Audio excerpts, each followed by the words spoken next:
Hello everybody. आज हम पढ़ेंगे कंप्यूटर असिस्टेड इंस्ट्रक्शन CAI। आपके एग्ज़ाम में इसकी फुल फॉर्म पूछ ली जाती है कि CAI से क्या मतलब है। तो CAI से मतलब है कंप्यूटर असिस्टेड इंस्ट्रक्शन, कंप्यूटर अनुदेशित शिक्षण। तो यहाँ जो है कहने का मतलब ये है कि जब एक टीचर जो है अपनी मतलब टीचिंग के साथ कंप्यूटर को भी जो है प्लस कर लेता है। जैसे हम क्लास में कोई भी चीज़ जो है पढ़ा रहे हैं और उसको हल करने के लिए कोई भी जो है समस्या आती है, कंटेंट आता है, उस कंटेंट को प्रस्तुत करने के लिए जब हम कंप्यूटर की जो है सहायता लेते हैं तो वो कंप्यूटर असिस्टेड इंस्ट्रक्शन होती है। सपोज करो हमने बच्चों को हार्ट का स्ट्रक्चर बताना है तो हम क्या है कंप्यूटर पे स्लाइड्स जो है प्रोजेक्टर पे लगा के और उसको जो है फिर हम प्रस्तुत करें कंप्यूटर के माध्यम से, वो चीज़ को जो है हम प्रस्तुत करें। जब भी जो है इस तरह से जो है शिक्षण किया जाए किसी भी चीज़, मतलब हम कंप्यूटर जो है प्लस करके टीचिंग को जब प्रस्तुत करें तो वो कंप्यूटर असिस्टेड इंस्ट्रक्शन होती है। तो यहाँ जो है किसी न किसी तरह से भी जो है कंप्यूटर का जो इस्तेमाल जब होगा तो वो क्या है शिक्षण वाली प्रक्रिया में, तो उसको क्या कहते हैं, कंप्यूटर असिस्टेड इंस्ट्रक्शन कहते हैं। अब इसमें क्या होती है, जो जैसे आजकल है कोरोना काल चला हुआ है तो ज़्यादातर जो है ये कहा जाता है कि भाई आप बच्चों को ऑनलाइन पढ़ा दो। टीचर ने क्या है कंटेंट तैयार किया, बच्चों को जो है भेज दिया, बच्चों ने जो है कंप्यूटर पे जो है उस चीज़ को देख मतलब अपना जो है सीख लिया। तो यहाँ जो होती है जो टीचर जो पढ़ाता है और जो कंप्यूटर मतलब कंप्यूटर के द्वारा जो हम ज्ञान करते हैं वो ज्ञान क्या होता है, दोनों में थोड़ा सा जो है फ़र्क है। टीचर जो है फेस टू फेस पढ़ा देता है, उनकी इमोशन से जो है रिलेट करके चीज़ों को रिलेट कर देता है। अब जो कंप्यूटर होता है, अब इसके लिए जब टीचर पढ़ाता है निश्चित क्लास होती है, निश्चित जो है टाइम होता है। बट कंप्यूटर असिस्टेड जो इंस्ट्रक्शन है, जब भी बच्चा चाहे, जब उसका मन हो, जितनी देर तक वो जिस कंटेंट पे जिस पार्ट पे जितना टाइम देना चाहे उतना टाइम दे के चीज़ को क्या है पढ़ सकता है, समझ सकता है। अब यहाँ अगर जो है बच्चे को कोई चीज़ समझ में नहीं आई तो टीचर एक दफ़ा बताएगा, 2 दफ़ा बताएगा, इसके बाद तीसरी चौथी दफ़ा जब पूछेंगे तो बच्चा टीचर जो है उस चीज़ से इरिटेट हो जाता है। लेकिन कंप्यूटर में ऐसी बात नहीं है, बच्चा जितनी दफ़ा चाहे जो है कंप्यूटर पे उस चीज़ को रोके, 1 दफ़ा नहीं 2 दफ़ा 10 दफ़ा, जितना उसको जो है टाइम किसी पर्टिकुलर पार्ट पे देना है उतना टाइम दे के बच्चा क्या है उस चीज़ को पढ़ सकता है। तो ये सिंपल बातें हुई कंप्यूटर इंस्ट्रक्शन के बारे में।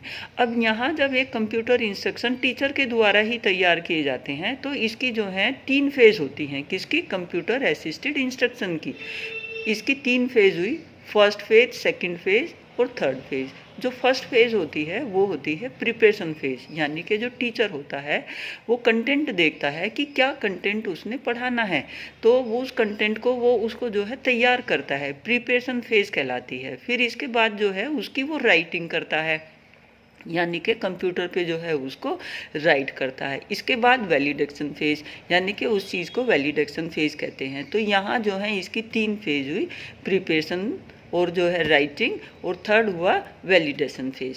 तो आप इन तीनों फेज़ को भी जो है दिमाग में रखेंगे। ये आपके जो है एग्ज़ाम में क्वेश्चन जो है 2 नंबर में भी और लेंदी में भी प्रोग्राम लर्निंग के साथ प्लस होके आ जाता है, क्योंकि प्रोग्राम लर्निंग और आपकी कंप्यूटर असिस्टेड इंस्ट्रक्शन दोनों जो हैं कंप्यूटर के द्वारा प्रस्तुत किए गए जो हैं टीचिंग मेथड हैं। अब ये फेज़ हो गई आपको कि भाई पहले टीचर जो है क्या करेगा, प्रिपरेशन करेगा कि जो कुछ उसने जो है कंप्यूटर असिस्टेड इंस्ट्रक्शन करनी है उनकी जो है राइटिंग करेगा, फिर उसका वैलिडेशन होगा। अब जब जो है टीचर ये सारी जो है कर लेता है तो इसके बाद जो है नेक्स्ट बात आती है कि ये कंप्यूटर असिस्टेड इंस्ट्रक्शन जो होते हैं इसके 5 प्रकार की होती हैं। ये नहीं है कि भाई मतलब ऐसे ही, ये इस कंप्यूटर असिस्टेड इंस्ट्रक्शन जो होती है इसके 5 टाइप होते हैं। पहला टाइप होता है ड्रिल एंड प्रैक्टिस मेथड, यानी कि जहाँ हम किसी कंटेंट की बच्चों को ड्रिल और प्रैक्टिस करवाएं किसी कंटेंट की, और वो किसके माध्यम से, कंप्यूटर के माध्यम से, तब उसको क्या कहेंगे, ड्रिल एंड प्रैक्टिस मेथड कहेंगे ऑफ कंप्यूटर असिस्टेड इंस्ट्रक्शन। तो पहली हुई ड्रिल एंड प्रैक्टिस मेथड, यानी कि जब हम किसी कंटेंट की जो है बच्चों को ड्रिल करवाएं, उसकी जो है प्रैक्टिस करवाएं, जब कंप्यूटर जो है हम इस तरह से यूज़ कर रहे हों तो तब उसको ड्रिल एंड प्रैक्टिस मेथड कहेंगे। इसके बाद सेकंड जो टाइप होता है कंप्यूटर असिस्टेड इंस्ट्रक्शन का, वो है ट्यूटोरियल मोड, जहाँ जो है हम इंफॉर्मेशन देंगे बच्चों को और फिर उसके बाद जो है क्वेश्चन पूछेंगे। उसको क्या कहते हैं? ट्यूटोरियल मोड कहते हैं। ये हुई हमारा क्या है, सेकंड टाइप किसका, कंप्यूटर असिस्टेड इंस्ट्रक्शन का। थर्ड होता है सिमुलेशन, जहाँ हम क्या है बच्चों को क्लियर डायरेक्शन देंगे किसी भी जो है कंटेंट से रिलेटेड। जब क्लियर डायरेक्शन जो है दी जाती है उसको सिमुलेशन मोड कहते हैं। और फोर्थ हुआ हमारा इंस्ट्रक्शनल जो है इंस्ट्रक्शनल मेथड। इसमें क्या होगा, सिंपल जो है कंटेंट के बारे में इंस्ट्रक्शन दी जाती हैं, उसको कहते हैं कंप्यूटर असिस्टेड इंस्ट्रक्शन। अब इसके बाद जो नेक्स्ट आता है वो आता है हमारा गेम, यानी कि गेम मोड। गेम मोड में क्या होता है, जैसे बच्चों को क्या है कोई भी चीज़ जो है पढ़ानी है और वो जो भी चीज़ हमने उनको पढ़ानी है, इसको हम गेम मोड के साथ साथ क्या है, इसको problem solving computer assisted instruction भी कह सकते हैं। उसमें क्या है, बच्चों को कोई भी जो है सपोज करो टेबल ही बतानी है तो टेबल से रिलेटेड कोई जो है पजल गेम दे दिए जाएंगे। एडिशन और सब्सट्रैक्शन हमने सिखाना है तो बच्चों को गेम और वो स्पेलिंग वगैरह वो इस तरह से जो है दे दी जाती है गेम रूप में, प्रॉब्लम सॉल्विंग के वे में, जिससे जो है बच्चा उन चीज़ों को जो है इंटरेस्ट से जो है सीख लेता है और जितना टाइम चाहे वो अपने हिसाब से लगा के चीज़ों को मैनेज कर लेता है। तो ये इसके जो है 4-5 टाइप हो गए हैं, drill and practice method, tutorial mode और जो है सिमुलेशन और जो है गेम मोड और आपका प्रॉब्लम सॉल्विंग मोड।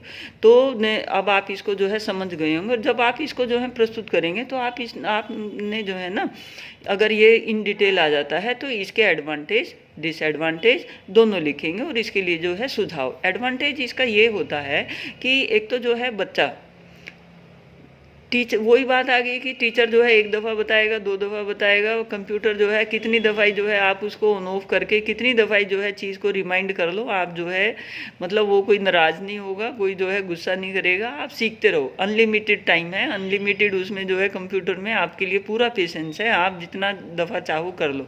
टीचर का जो है 1-2 दफ़ा ही बता सकता है। एक ये है कि इसमें जो है वाइड में नॉलेज मिल जाती है। टीचर जो है सारी चीज़ें जो है याद नहीं कर सकता, कुछ चीज़ें जो है भूल भी जाता है, तो इसमें जो है एक वाइड नॉलेज स्टूडेंट्स को मिल जाएगी। अब आप जो है किसी एक कंटेंट को खोलो तो आपको जो है उससे रिलेटेड कई सारी जो है इंफॉर्मेशन आपको कंप्यूटर के माध्यम से जो है मिल जाती हैं, तो वाइड नॉलेज होगी। कंसेप्ट जो है इसमें मतलब रिवाइज होके और बच्चा जो है जितना टाइम मैनेज करे कर सकता है। और इसमें जो है टीचर के लिए बहुत अच्छा हेल्पिंग हैंड है, टीचर के लिए भी और स्टूडेंट्स के लिए भी। टाइम जो है सेविंग टीचर का भी होता है और स्टूडेंट्स का भी होता है, अपने हिसाब से चीज़ों को क्या है मैनेज किया जा सकता है। लेकिन ये ज़रूर है जो कंप्यूटर असिस्टेड इंस्ट्रक्शन है वो भी क्या है तैयार की गई टीचर के द्वारा ही है। ठीक है, हमने क्या है एक कंप्यूटर में वो सॉफ्टवेयर में वो चीज़ें क्या हैं मैनेज कर दी हैं। ठीक है, अब इसके बाद नेक्स्ट आता है कि जो इसके डिमेरिट क्या है। ये ज़्यादातर जो है हायर क्लासेस पे होता है, ओवरवेल्म्ड हो सकते हैं कि जब बच्चा जो है किसी चीज़ को पढ़ता है तो वो और एक चीज़ खोलेगा उसमें 10 चीज़ जो है और आ जाएंगी, तो वो इधर उधर जो है बच्चा क्या होगा पजल हो जाएगा, उसकी अटेंशन जो है डाइवर्ट होने की पूरी संभावना रहती है। और ये पूरी जो लर्निंग होती है ना इसमें मैकेनिकल है, पूरी लर्निंग मैकेनिकल होने की वजह से बच्चे जो हैं थोड़ा उसमें जो है मैकेनिकल मोड में जाके उनकी जो इमोशंस हैं, जो उनकी थॉट है, उतने ज़्यादा जो है क्रिएट होने में दिक्कत होती है जितने जो हैं जब टीचर पढ़ाता है, जब थॉट क्रिएट होने के चांस क्या हैं ज़्यादा होते हैं। और ये सब चीज़ें पर्सन टू पर्सन क्या है वेरी भी करती हैं, जिसकी जैसा जो है इंटरेस्ट हो, जिस हिसाब से जो बच्चा जैसा काम करने में इंटरेस्ट लेता हो उसको जो है वो चीज़ वैसे ही चीज़ों का प्रभाव पड़ता है। तो हर ये महंगा भी है, हर कोई इसको जो है स्कूल कॉलेज या हर कोई फैमिली इनको जो है अफोर्ड नहीं कर सकती। अब महंगा होने फिर हमारे पास जो है इतने संसाधन भी नहीं है कि टीचर जो है हर क्लास के लिए और हर सब्जेक्ट के लिए इस तरह की क्या है इंस्ट्रक्शन का इस्तेमाल कर सके। तो ये थी आपकी कंप्यूटर असिस्टेड इंस्ट्रक्शन, जब क्या है टीचर कंप्यूटर के माध्यम से किसी चीज़ का जो है ज्ञान देता है, यानी कि टीचर प्लस कर लेता है, इसको एज ए टीचिंग एड मान लो या एज ए इंस्ट्रक्शन का पार्ट मान लो। जब समस्याओं को हल करने के लिए, कंटेंट को प्रस्तुत करने के लिए कंप्यूटर का इस्तेमाल किया जाए तो वो आपकी कंप्यूटर असिस्टेड इंस्ट्रक्शन होगी। ठीक है, तो इसकी 3 फेज हो गई, first phase, second phase, third phase. First phase में क्या है, प्रिपेयर करेगा, फिर क्या है, राइटिंग करेगा, फिर वैलिडेशन होगा। इसके जो हैं टाइप्स हो गए, ड्रिल प्रैक्टिस मेथड हो गया, ट्यूटोरियल मोड मेथड हो गया, सिमुलेशन हो गया, और इसका जो है गेम मोड हो गया, और इसका प्रॉब्लम सोल्विंग हो गया। तो आप जो है अच्छे से समझ गए होंगे।